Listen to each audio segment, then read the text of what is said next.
오늘 본문이요. 실은 제 개인적으로는 성경이 66권이잖아요. 이 66권을 통틀어서 굉장히 묵상하기 어려운 부분이라고 감히 제가 말씀을 드리고 싶어요. 보통 묵상하기 어려운 성경 하면 어떤 성경을 이야기 많이 합니까? 제일 마지막에 있는 계시록, 요한계시록. 목사님들도 그렇게 설교하는 것을 꺼려 한다고 할 정도로 굉장히 조심하는 부분이잖아요. 묵상하기 어렵다라고 이야기하는데 어떻게 보면 요한계시록과 비슷하기만큼 굉장히 어려운 부분이 사실 딱 오늘 이 본문이에요. 왜냐하면 이 안에 숨겨진 메타포들이 너무 많아요. 숨겨진 메타포가 많고 그 메타포 사이사이에 트위스트가 있어요. 춤이 아니라 반전들이 있어요. 그렇기 때문에 이게 영화 어떤 장르로 치자면 서스펙트 스릴러 같은 그런 느낌이 있습니다. 이 본문. 우리 소망의 언덕교회가 찬양 예배를 드리거든요.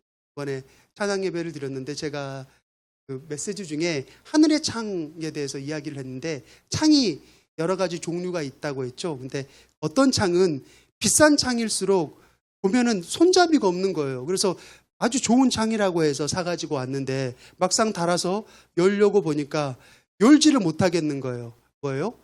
방법을 알아야 열리는 창이 있다라고 했잖아요.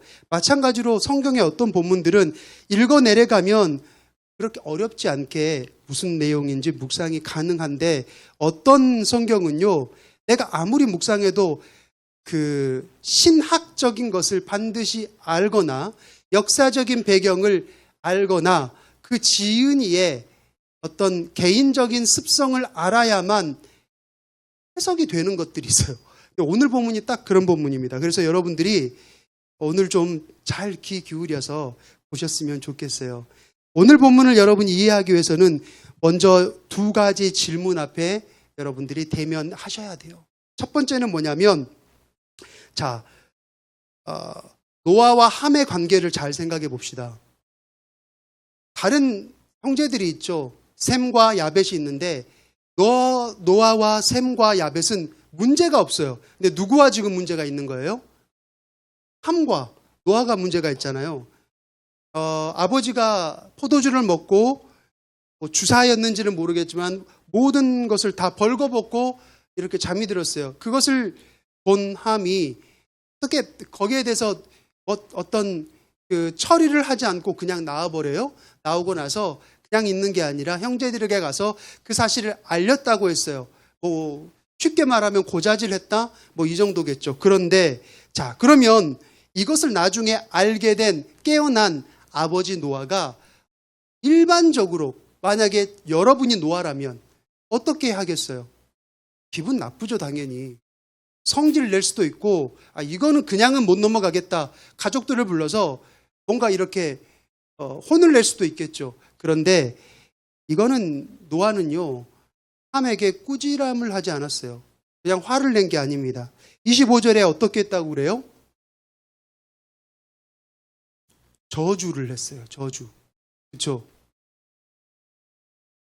그런데 잘 생각해 보세요. 이게 과연 저주할 만한 일인가? 노아의 저주는요, 어떤 저주냐면 영원한 저주예요. 지금도 어떻습니까?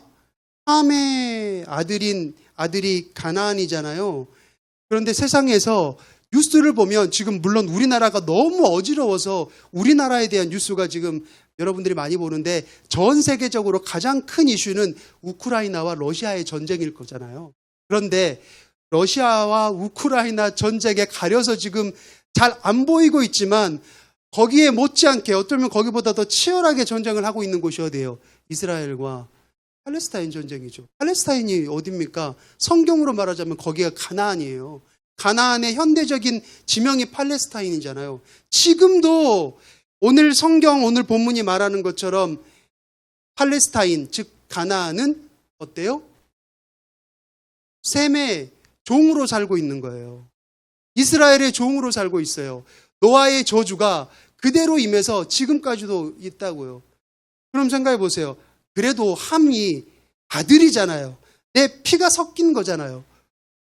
그런데 그냥 내 벌거벗은 몸을 보고 처리해주지 않고 그냥 나갔다고, 아니면 다른 사람들에게 고자질했다고 영원한 저주를 선포해요? 여러분, 이게 이해되십니까? 제가 아이들을 키워보니까요, 자녀들을 키우다 보면 부모가 어쩔 수 없이 자녀들에게 몸을 보일 수밖에 없는 어떤 그런 일련의 상황들이 몇 번은 와요. 그렇잖아요. 아이들을 씻긴다거나, 가장 대표적으로 목욕탕을 데려간다거나, 물론 저는 딸밖에 없어서 아직까지 목욕탕을 같이 가본 적이 없지만, 말하자면 그런 상황들이 자연스럽게 있습니다. 근데 그게 그렇게 굉장히 벗은 몸을 봤다고 그게 저주할 만큼, 영원한 저주를 선포할 만큼 그런 일은 아니잖아요. 그렇죠? 자, 그렇다면 여러분, 이것은 어떻게 봐야 돼요?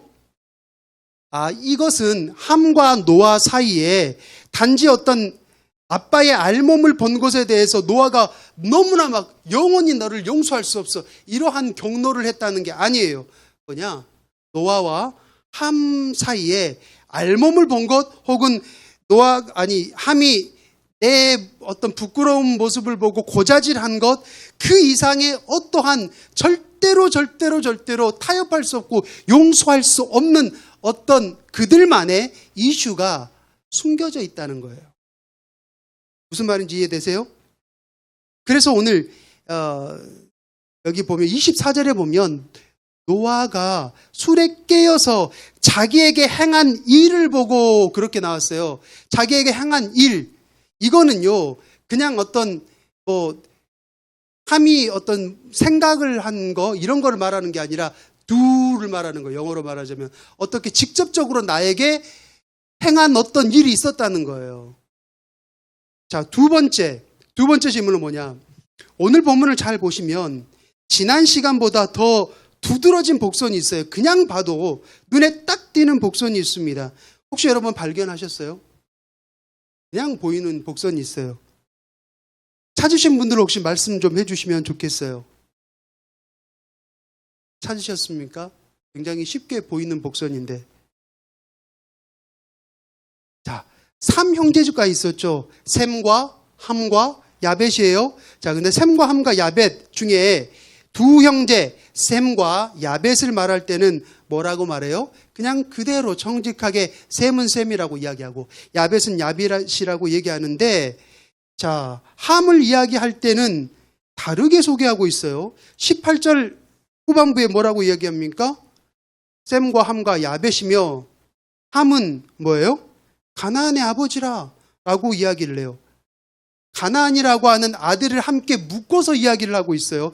22절에 또 나와요. 가나안의 아버지 함이. 그냥 함이라고 하면 되는데 가나안의 아버지, 가나안을 끌고 와서 또 이야기를 하고요. 25절부터는 이제는 아예 함은 나오지가 않고요. 함 대신에서 누가 나오냐면 가나안이 나와요. 가나안이 저주를 받았다, 그렇게 이야기합니다. 그럼 생각해 봅시다. 자, 셈과 야벳은 아들이 없을까요?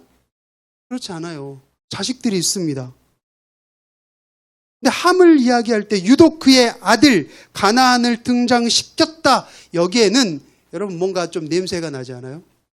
이상한 냄새가 나잖아요. 자, 그리고 이제 25절에는 저주를 받는데 누가 저주를 받아요? 가나안이 저주를 받아요. 이게 여러분 이해가 되는 지금 부분입니까? 제가 말씀드렸죠. 메타포가 많고 중간 메타포 사이사이에 트위스트가 많다고 했잖아요. 이런 부분들이 바로 그런 부분들입니다. 누가 저주를 받아야 되는 거예요? 함이 저주를 받아야 되잖아요. 함이 저주를 받아야 되는데 왜 도대체 가나안이 저주를 받냐고요?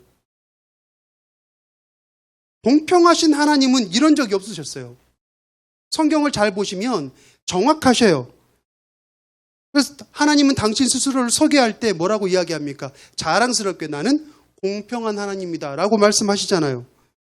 근데 이거는 우리가 눈으로만 봤을 때는 지금 공평하지 않는 것 같아요. 자, 오늘 본문 안에서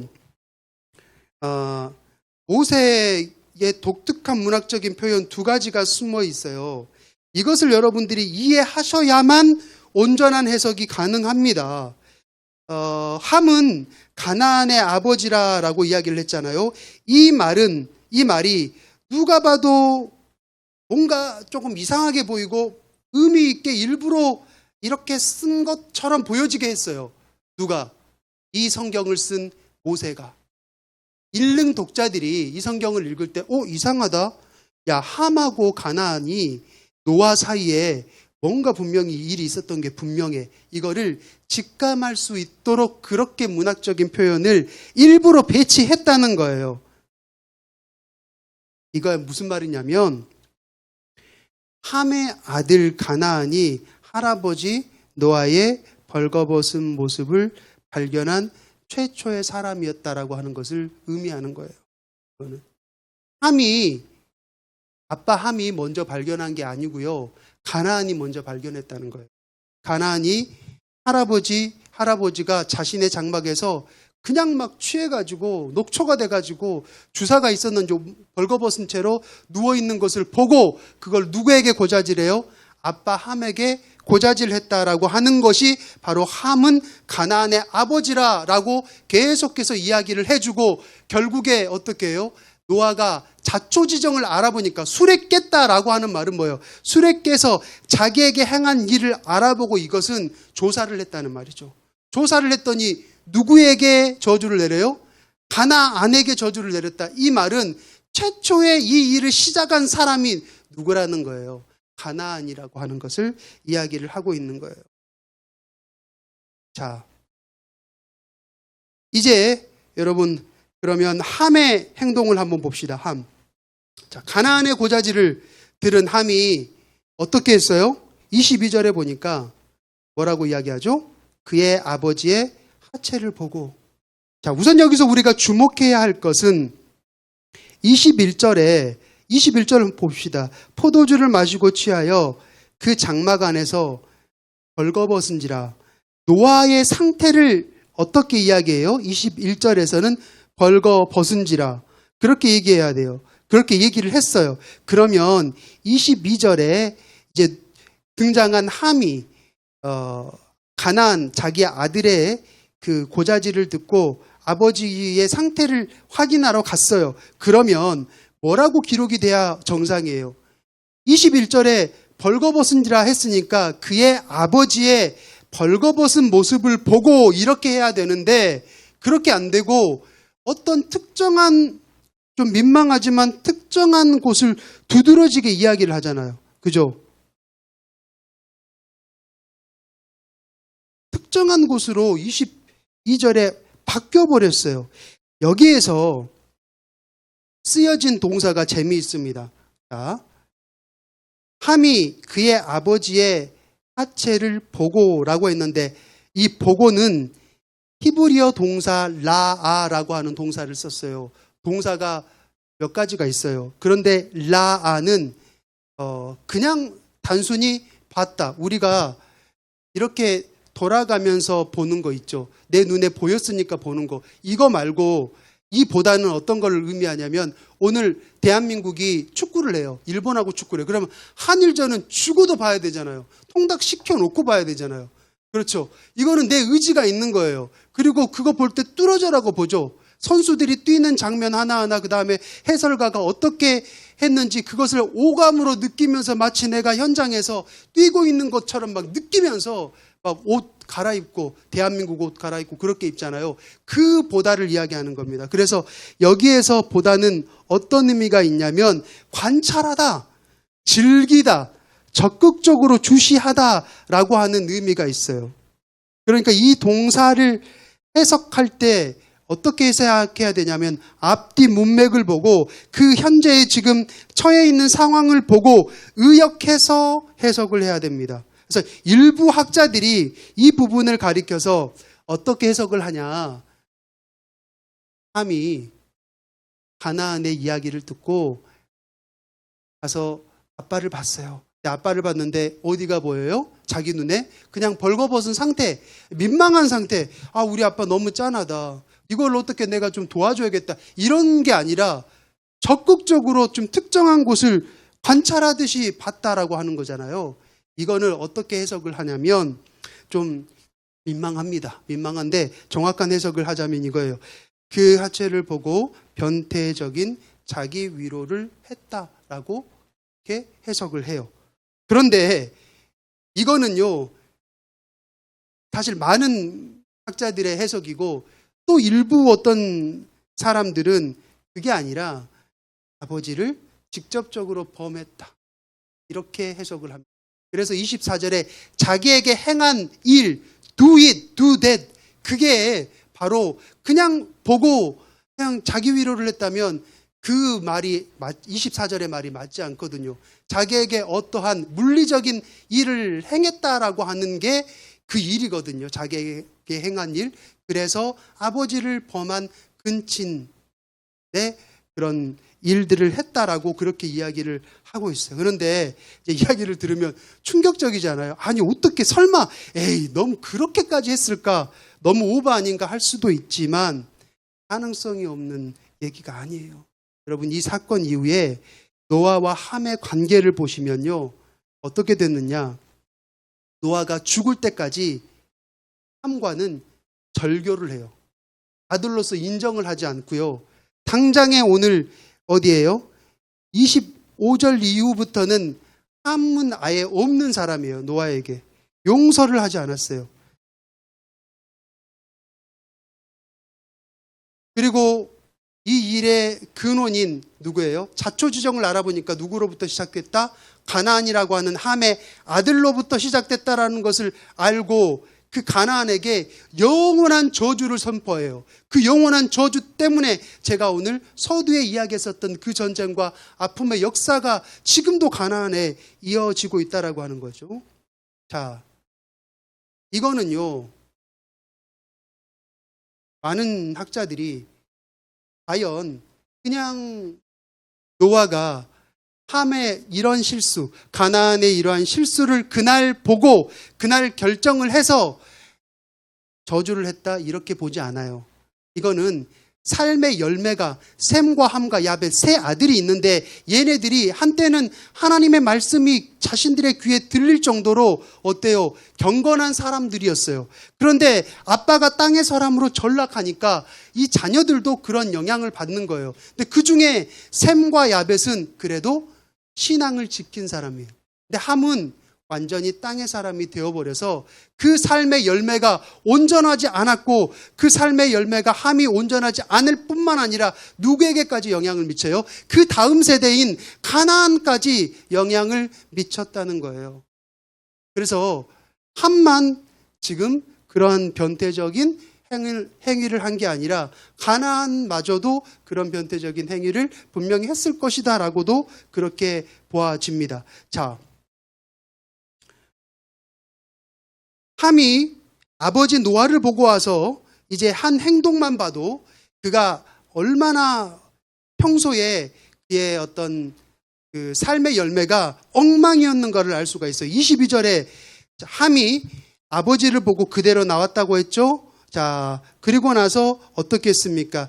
두 형제에게 알렸다라고 했어요. 성경에 그렇게 기록되어 있죠.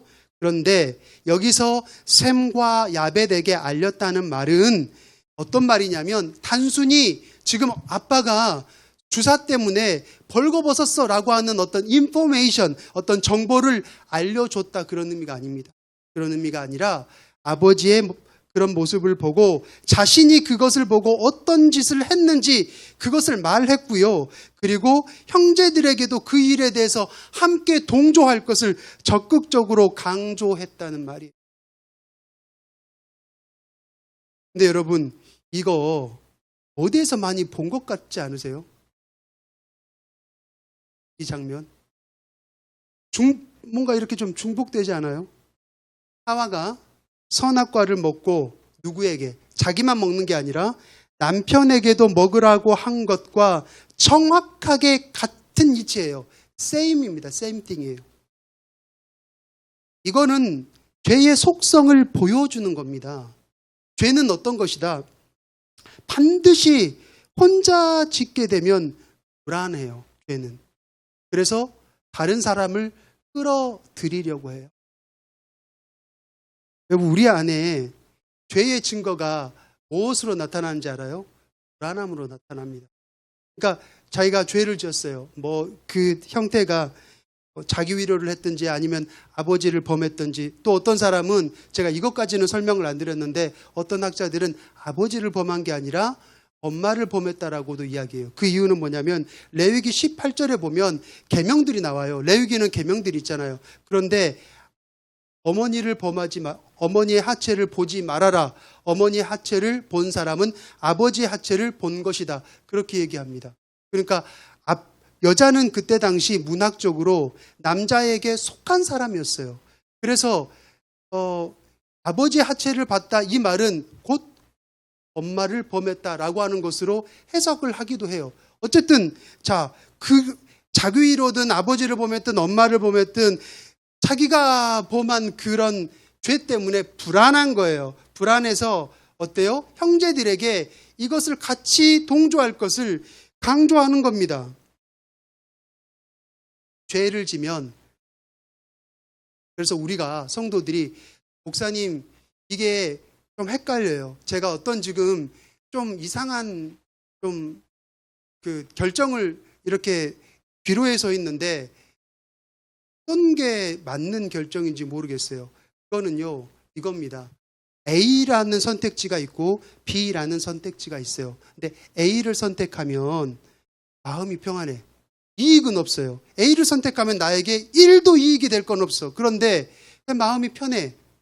거기는 뭐예요? 푸른 초장인 거예요.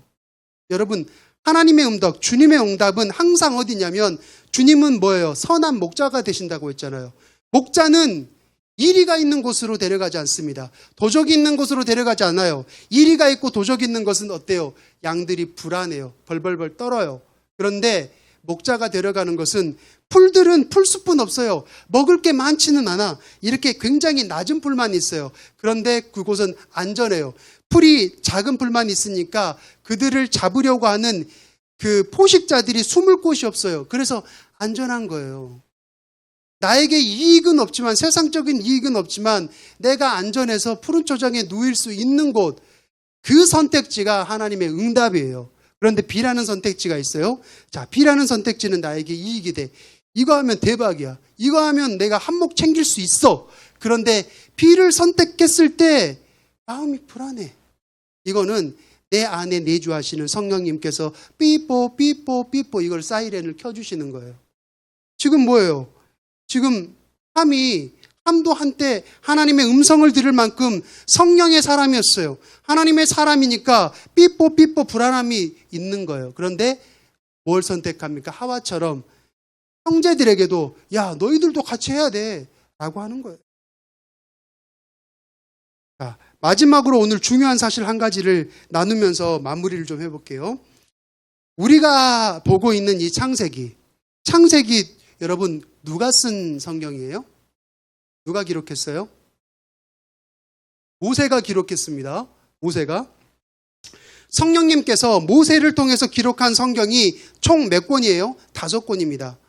처음부터 쭉 그냥 보시면 돼요. 창세기, 출애굽기, 레위기, 민수기, 신명기, 창출, 내, 민, 신. 우리 성경 공부할 때 하잖아요. 이 5권을 모세오경이라고 해요. 그래요? 자, 그래서 창출, 내, 민, 신은 누가 지었다? 누가 썼다? 모세가 썼다. 언제 썼어요? 언제 썼냐면 모세가 한 일이 뭡니까? 모세가 가장 큰 일, 한 일 중에 가장 큰 일은 애굽에 가서 거기에 묶여있는 430년 동안 묶여있었던 이스라엘 백성들을 하나님의 명령으로 데리고 나와서 홍해바다를 건넌 게 모세가 한 일 중에 가장 큰 일이잖아요. 그렇잖아요. 그런데 생각해 보세요. 400년 동안, 정확하게는 430년 동안 애굽에서 종살이를 했단 말이에요. 이스라엘 백성들이 거기에서 종살이를 하면서 자신들의 아이덴티티가 이미 보니까, 모세가 보니까 없어요. 자신들의 조상이 아브라함이었다는 것, 자신들이 섬기는 분이 야훼 하나님이라고 하는 것을 전설 속에서는 들어봤지만 그분이 얼마나 강력한 분이고 그들의 조상 노아에게 어떻게 언약을 했고 왜 우리가 가나안 땅에 지금 가야 되고 가나안 땅에서 하나님만 섬기는 예배 공통체가 되어야 되는지 아무것도 몰라요. 아무것도. 그래서 그들에게 하나님이 이 세상을 어떻게 창조하셨고 나중에 시간이 되었을 때 우리 조상 아브라함을 선택하셔서 아브라함과 어떻게 계약을 했고 아브라함에게 준 땅이 왜 가나안이고 그래서 우리는 왜 그 가나안 땅에 가야 되는지 그것을 가르쳐야만 되는 거예요. 그게 창출 레민신의 내용인 겁니다. 그러니까 창세기, 출애굽기, 레위기, 신명기 이거는요. 목적이 뭐냐면 아무것도 모르는 이스라엘 백성들이 왜 우리가 하나님을 섬겨야 되고 왜 우리는 가나안 땅에 가서 그곳에서 하나님만 섬기는 예배 공동체가 되어야 되는지를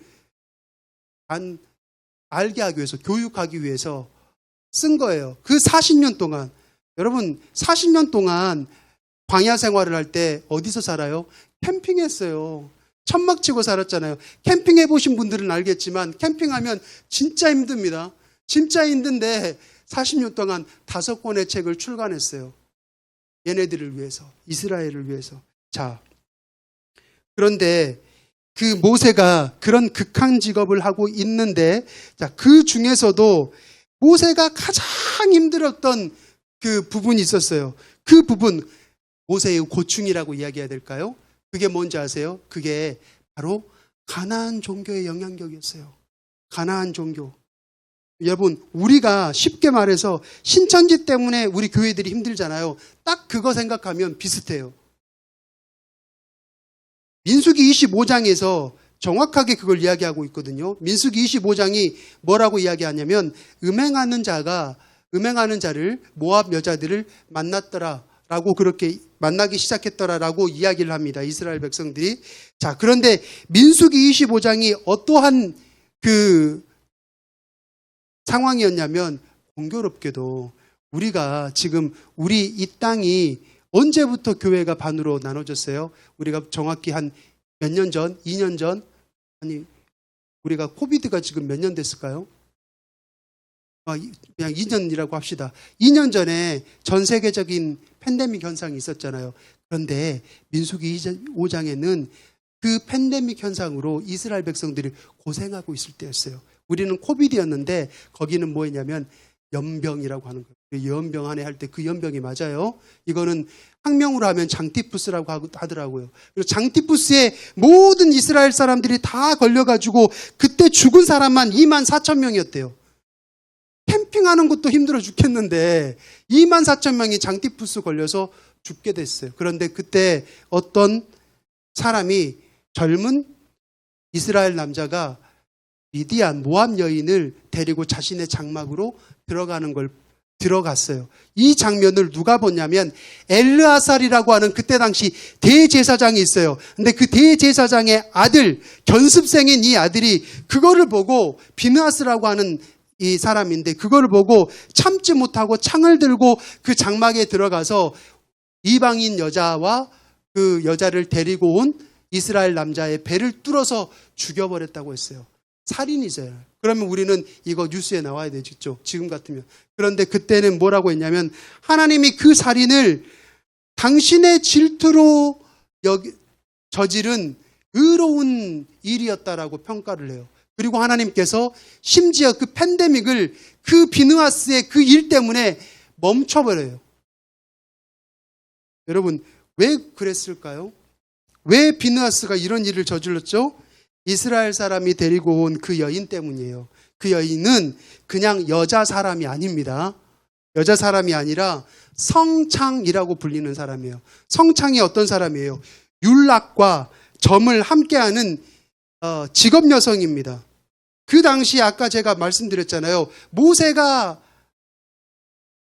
이스라엘 백성들을 광야에서 가르치는 데 있어서 제일 힘들게 했던 것은 뭐냐면 가나안 종교 때문이라고 했죠. 그때 당시 가나안 종교는 기본적으로 점을 쳐서 신탁을 하는 그런 형태의 제사를 드려요. 신탁이 뭐냐면 신이 나에게 임해가지고 샬라샬라샬라 알라리꼴라리 해가지고 우리 신이 너에게 이렇게 이야기를 한다. 그거를 해주는 거예요. 자, 그런데 신탁을 하려면 뭐가 임해야 돼요? 신이 나에게 임해야 되잖아요. 신이 나에게 임하는 그 방법이 뭐냐면 남녀가 몸을 섞는 거예요. 흔히 말해서 관계를 하는 거예요. 이들의 관계가 절정에 이르러요. 그러면 우리가 그냥 제가 말씀드리기 조금 민망하지만 엑스타시 된 상태라고 그렇게 이야기할게요. 그 엑스타시 된 상태를 이때 사람들은 영의 세계에 문이 열리는 현상으로 이해했어요. 그러면 그 절정에 이르렀을 때 그 성창, 이 여자가 방언을 하기 시작해요. 이상한 방언을 하면서 방언이 다 끝나면 이 남자에게 그거를 이야기를 해주는 거예요. 그런데 이 과정이 이스라엘 사람들에게 굉장히 메리트가 있었대요. 메리트가. 왜? 종교 행위를 가장한 쾌락을 얼마든지 즐길 수 있었기 때문에 소위 전도를 하지 않아도 포교 활동이, 가나안 종교의 포교 활동이 너무너무 잘 되는 거예요. 그 영향력이 얼마나 강했냐면 북쪽으로 가나안 종교가 쭉쭉 뻗어갑니다. 북쪽으로 쭉 가면 어떤 나라가 있냐? 지금의 튀르키예가 있어요. 튀르키예를 거쳐서 바다를 건넙니다. 에게해를 건너서 어디로 가게 되냐면 그리스와 로마에게까지 이 가나안 종교가 삽시간에 퍼져요. 그래서 여러분들 혹시 영화 300이라는 영화 본 적 있어요? 영화 300에 보면 레오니다스 왕이 페르시아 제국과 전쟁을 해야 되는데 너무 병력 차이가 심해. 300명밖에 없다고 그렇게 영화에서 나오는데 실제로는 300명은 아니죠. 그런데 어쨌든 이 전쟁을 꼭 해야 되냐 이거를 신탁, 그러니까 신에게 물어봐야 돼요. 그때 영화를 보신 분들은 알겠지만 어떻게 됩니까? 성창들과 제사장들이 몸을 섞고 나서 거기에서 그 뭔가 이렇게 환상을 보고 뭔가 그런 상태에서 예언을 하잖아요. 그게 가나안 종교의 거예요. 영향인 거예요. 그런데 여러분 중요한 거, 이 종교를 누가 만들었냐? 가나안 종교라고 했죠? 누가 만들었을까요? 힌트 나왔잖아요. 함의 아들 가나안이 만들었다는 거예요. 여러분, 고대 시대에는 그 지역의 이름이 어떤 지역, 광주, 보흥, 강진 이런 지역 이름 있죠. 이 지역의 이름을 어떻게 짓는지 아세요? 그 지역에서 가장 영향력 있는 사람의 이름을 그대로 씁니다. 그러니까 가나안이 저주를 받았어요. 노아에게 저주를 받았지만 그럼에도 불구하고 가나안은 그 지역에 유명한 영향력 있는 사람이었다는 거예요. 예를 들어서 이스라엘은 어때요? 이스라엘은 누구의 이름입니까? 야곱의 이름이죠. 야곱이 뭐예요? 어떤 사람이에요? 야곱의 직업이 족장이잖아요. 근데 그때 족장은 족장 일만 하는 게 아니라 정치만 하는 게 아니라 제사장, 제정일치사회였어요. 제사장도 하고 제사를 지내는 제사도 하고 다 하는 거예요. 가나안이 그런 사람인 겁니다. 가나안이 족장이었어요. 가나안 땅의 족장이었어요. 근데 그 사람이 너무 영향력 있다 보니까 가나안의 종교를 만들어서 굉장히 영향력이 있다 보니까 그 지역의 이름이 지명이 돼버린 거예요. 가나안이 된 거예요. 그래서 모세는 이스라엘 백성들에게 너희들이 지금 현혹된 그 가나안의 종교가 실은 어떤 종교다? 너희들의 조상이자 아버지인 노아를 범하면서 시작된 사악한 종교다. 하나님이 이것을 허락하지 않았다라고 하는 것을 뭐예요? 그들에게, 그 이스라엘 백성들에게 고발하고 있는 거예요. 너희들 이러면 안 돼. 라고 고발하기 위해서 이렇게 이야기하는 겁니다. 네, 정말 신기한 게 있어요. 노아가 선포한 대로 어때요? 가나안 땅은 출애굽한 이스라엘이 정착에 성강하면서 셈의 종이 되리라고 하는 예언이 이루어졌죠. 심지어는 지금도 어때요? 한때는 이스라엘이 나라를 잃는 디아스포라로 살아갔지만 지금도 아까 얘기한 대로 지금도 가나안 땅, 팔레스타인 땅은 누구의 종이 되어서 살고 있어요? 셈의, 이스라엘의 종이 되어서 살고 있잖아요. 노아의 예언이 그대로 이루어졌고 야곱의 장막이 되었다라고 하는 말은 로마가 이 지역을 다스리게 될 때 장막이 되어서 이루어져요. 근데 이것보다 저는 개인적으로 더 신기한 게 있어요. 뭐냐면 가나안 종교가 없어졌다고 생각하잖아요. 절대로 그렇지 않습니다. 가나안 종교는요, 누가 가르쳐 주지 않아도 여러분 이게 잡초 같아요. 혹은 바퀴벌레 같아요. 그래서 이단이라는 그러한 이름으로 세계 곳곳에 다 있어요. 우리나라에 어떻습니까? 우리나라에 여러분 이 가나안 종교가 가지고 있었던 이 방금 제가 말씀드렸던 민수기 25장에 나오는 이 똑같은 일이 우리나라에 있을까요, 없을까요? 있어요. 통일교, 신천지, JMS, 요즘은 또 돌나라가 유명하더라고요. 여기 보면 이 사람들이 하는 그게 있어요. 피가름, 혹은 뭐 목가름, 영체교환, 천국 혼인잔치, 이거 다 똑같은 거예요. 뭐예요?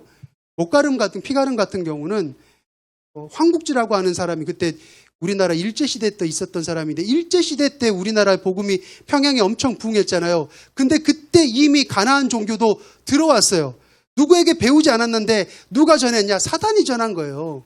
가나안에 땅의 사람으로 전락했을 때 누가 가나안 종교를 가르쳤냐면, 사단이, 선악과를 하와에게 줬던 그 사단이 가나안에게 임해서 가나안에게 전해준 거예요. 그 전해준 것이 바로 황국주에게도 임해가지고 뭐라고 하냐면, 예수님의 목, 갑자기 나타나서 예수님이 내 목을 떼고 예수님의 목을 이렇게 나에게 머리에다가 이렇게 예수님의 목을 달아줬대요. 그래서 내 목에서부터 흐르는 피는 누구의 피예요? 예수님의 피인 거야. 그러면 나는 예수님이 된 거예요. 최초의 이제 이단이 된 겁니다. 황국주가. 그렇게 해서 네가 구원을 받으려면 내 피를 받아야 된다는 거예요. 그러면 피를 어떻게 받아요? 피를 마셔야 될까요? 그게 아니라 뭘로? 몸을 섞어야 돼. 그럼 내가 이 사람에게 몸을 섞어줬어. 그럼 이 사람은 여자잖아요. 그러면 여자면 전도를 하는 방법이 뭐냐? 남자에게. 그럼 그 남자는 또 여자에게. 많은 사람에게 할수록 나는 많은 사람을 구원한 거야. 그게 이름만 바뀌어서 통일교에서는 그게 피가름이고, JM에서는 뭐고, 신천지에서는 뭐고, 영체교환이고, 천국 혼인잔치고, 이렇게 가는 겁니다. 이게 세계 다 가나안 종교가 없어지지. 여러분, 이런 세대 속에 우리는, 여러분 정말 정신 똑바로 차려야 돼요. 지금 우리나라가 정치적으로도 어지럽고 정말 힘든 상황 가운데 있지만 정말 기도해야 될 것 같아요. 이 나라를 위해서. 어떻게 보면 중국이 문제가 아니라, 북한이 문제가 아니라 가나안 종교가 문제. 가나안 종교가 무너지고 이 땅에 무너졌던 예루살렘 성벽이 재건되기 위해서 기도의 벽을 쌓고 예배의 벽을 쌓는 셈과 야벳이 될 수 있길 주님의 이름으로 축복합니다. 기도하겠습니다. 사랑과 은혜가 한량없이 많으신 하나님 아버지, 감사를 드립니다. 주님, 우리는 우리가 찬양으로 고백했던 것처럼 내일 일을 알 수 없습니다. 우리는 그렇게 연약한 사람들입니다. 그러나 하나님께서 우리를 통해서 아버지 이루시고자 하는 일들은 정확합니다.